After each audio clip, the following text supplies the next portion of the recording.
Assalamualaikum and good morning to our beloved lecturer, Dr. NORASIKIN binti Maesah and fellow friends. My name is Muhammad Nabil HANIS by AHMAD SEBRI. Today I would like to present about our group project. The title is Apparatus for describing the fluid mechanics principle. Okay, I would like to describe about hot wire anemometer, or we can call CTA. Okay, a hot wire anemometer is an instrument used to measure velocity and its fluctuation in fluid flow. The CTA anemometer works on the basis of convective heat transfer from a heat sensor to the surrounding fluid.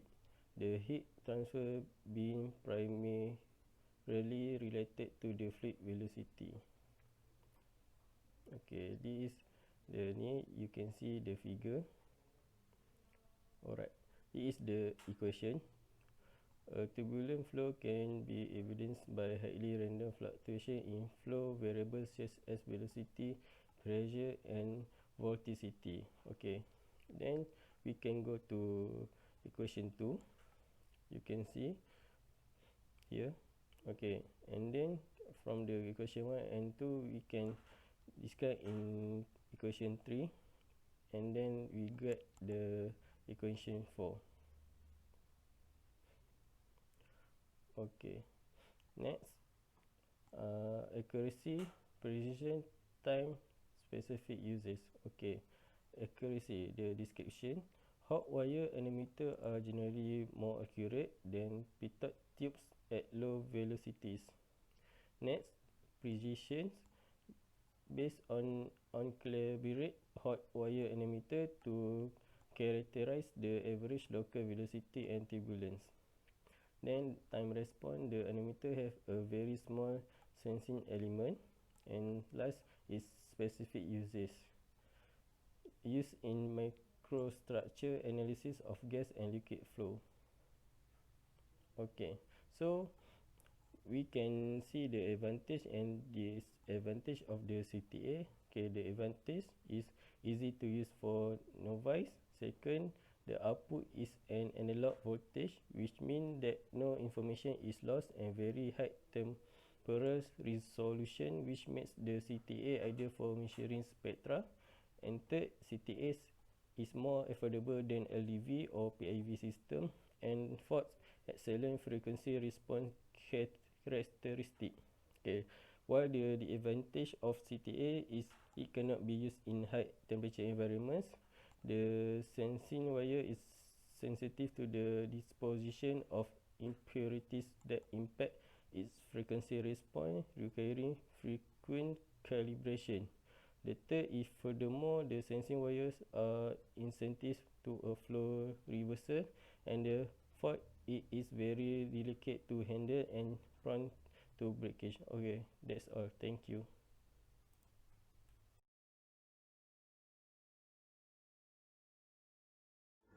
Assalamualaikum and selamat sejahtera.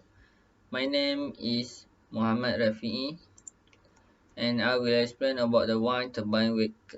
The theory is the extractions of energy from wind across a turbine rotor produce an aerodynamic wake regions downstream from the rotor. The wake region is generally associated with a few key characteristics.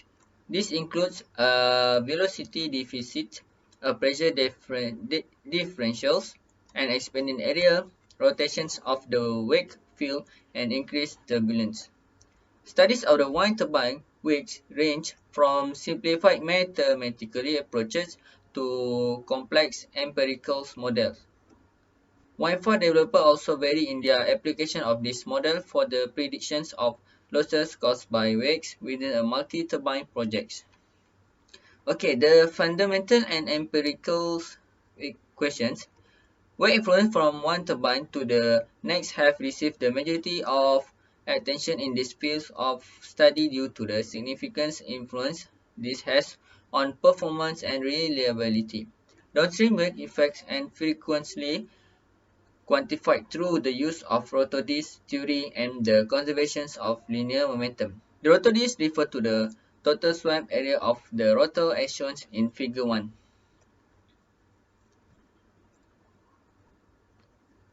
For conservation of math, we have equations is P times A1 times U1 equal to P times A2 times U2, where P is the air density and A is the cross-sectional area, U1 is the free stream wind speed, and U2 is the wind speed downstream from the turbine.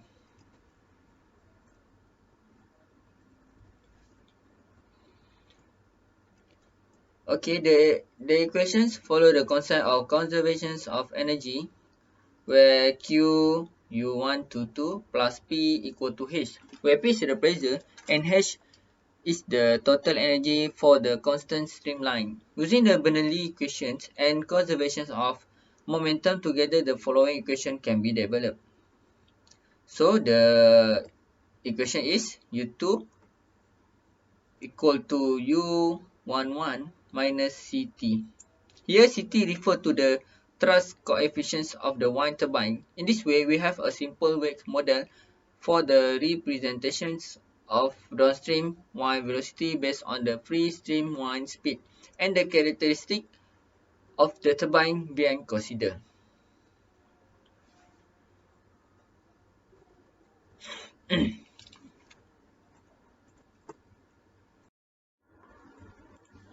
Okay, the accuracy and precision and time responding.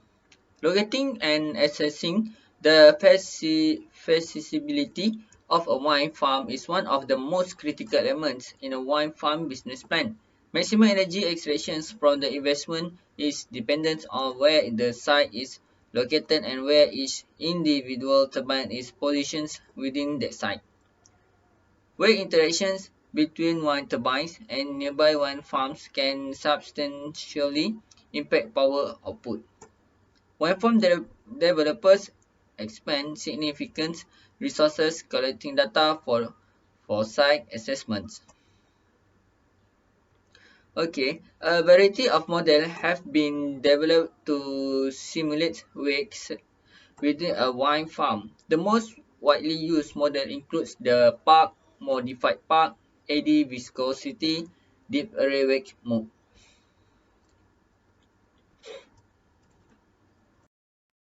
Okay, that's all my explanations and thank you.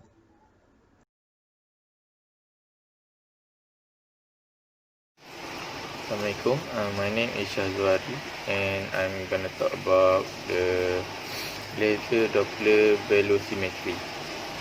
And the first is theoretical and empirical equation. The laser Doppler velocimetry or LDV is a technique in which the velocity of the fluid is calculated from the measured Doppler frequency shift of a laser beam scattering from the tracer particle in fluid.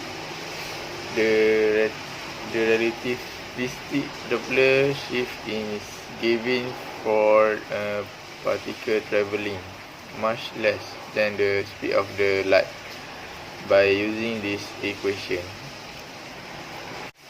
And by using this configuration, the position of the receiver becomes irrelevant, since the two beams positioned in this manner create a third wave, whose origin is not defined in the traditional sense. Next, we're going to talk about the accuracy, precision, and time response. The accuracy is a fundamental limitation exists on the accuracy of such instantaneous measurement. For the frequency domain signal processing, the accuracy is limited by finite transit time broadening, and in the case of rotating surface, tangential velocity gradient broadening. For the time domain processing, the accuracy is limited by stochastic phase variation in the nominally sinusoidal signal.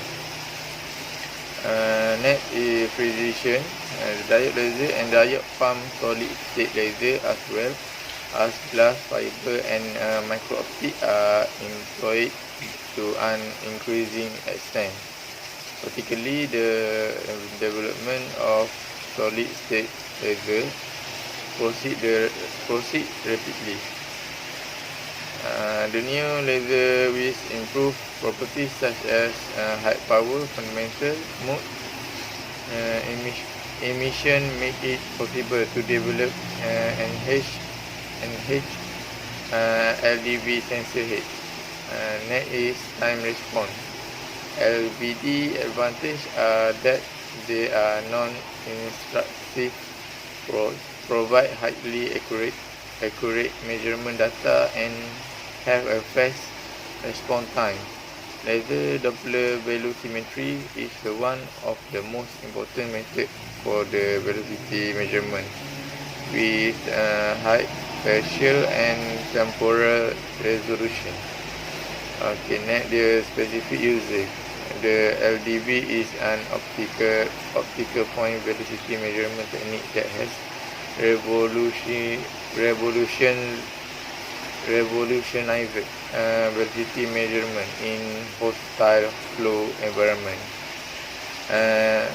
LVD measure local instantaneous fluid velocity by detecting the frequency of light scattered by small particles suspended in the fluid as they pass through the fridge or interference.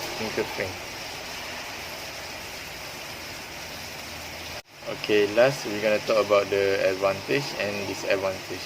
The first advantage is the LDV is allow for the continuous recording, where the possibility to record 2 or 3 velocity components simultaneously. Second, the direction of the flow each component being measured is determined by the optical arrangement. And the third is the LDV technique make a very high spatial and temporal resolution possible. And last is the flow being investigated is not disturbed by the probe. Okay,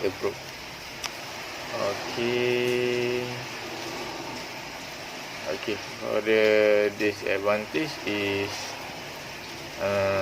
first, very sensitive to various stimuli and disturbance. And the second is laser Doppler velocimetry sensor are range dependent. It have to be calibrated minutely, and the distance where they measure has to be precisely defined. The high spatial resolution is often seen as a disadvantage in practical situation. And last is laser Doppler perfusion monitoring. Output signal does not reach the zero level during the investigation. Okay, that's all for me. Okay, thank you.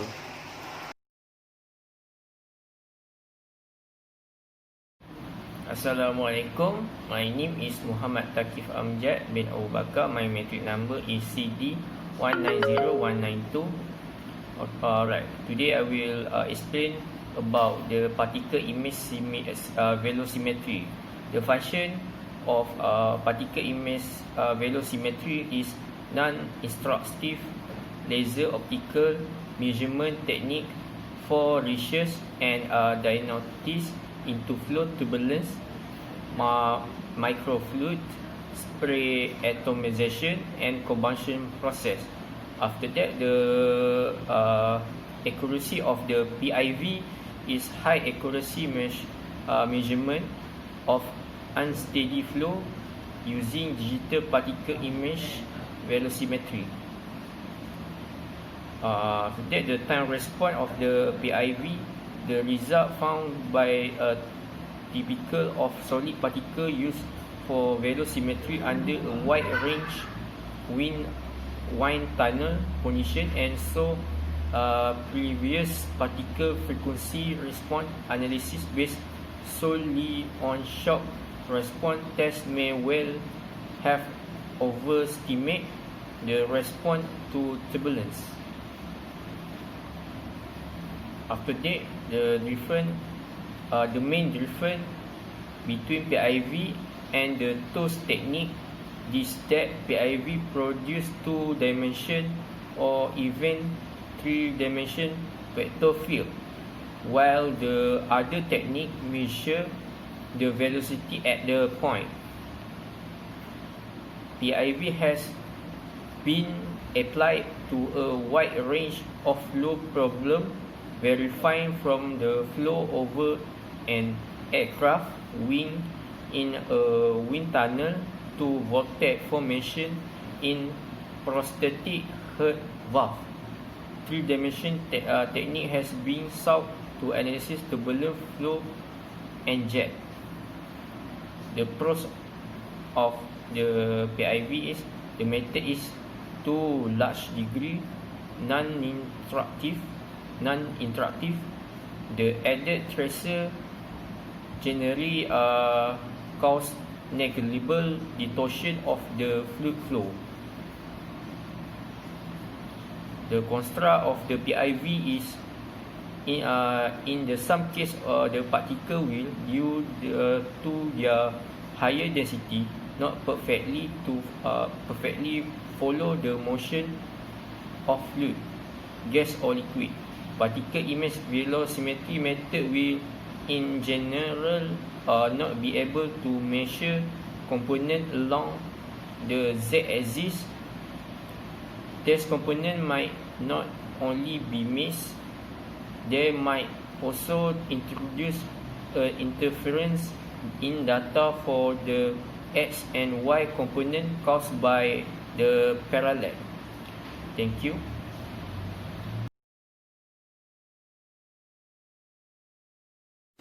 Assalamualaikum warahmatullahi wabarakatuh. My name is Amirul Naim bin ZAHARI. Today I will present about comparison. Extensive experimental studies has been performed during the past few decades to investigate the complex flow as well as fluid structures interaction in turbo machine. The flow in turbo machine is highly three-dimensional, turbulent and inherently unsteady. The unsteady nature of the flow is turbo machine is a result of work exchange between the machine and its working fluid. The interaction between the flow and hardware structures can result in underfire, noise, vibration and sometimes failure of the machines. Additionally, the method could provide another tool to assess the efficiency of the original setting of existing wind farm. Next is about laser Doppler velocimetric LDV is a technique in which the velocity of a fluid is calculated from the measured Doppler frequency shift of a laser beam scattering from tracer particle in the fluid. LDV is an optical point velocity measuring technique that has revolutionized velocity measure in hostile flow environment. LVD measure local instantaneous fluid velocity by detecting the frequency of light scattered by small particles suspended in the fluid as they pass through a fringe or interference. The main difference between PIV and those techniques is that PIV product 2-dimensional or even 3-dimensional vector field, while the other technique measure the velocity at a point. Next about wind farm developers also vary in their application of this model for the prediction of loss caused by weights within a multiple turbine project. While much have been learned in a recent year, research continues to reduce uncertainty and increase the accuracy of weight loss calculation. By further applying this method to more complex dataset, qualitative comparison can be quantified, and subsequently, priorities can be placed on turbine operational parameter. Depending on the severity of the turbulence in the wake, the turbine could be controlled to mitigate negative effect or improve the performance. Okay, lastly about constant temperature and anemometer compared with LDV. Its handling is much easier, particularly for a novice, and its traversing system is less complicated. It is also relatively cheaper compared to LDV. Its frequency range is almost twice the range of LDV. Furthermore, the size of the hot wire sensor and the measuring volume of LDV determine the accuracy of the data. Another important aspect of using HWA is its signal to noise ratio, which is substantially lower than that of LDV. So that's all from me.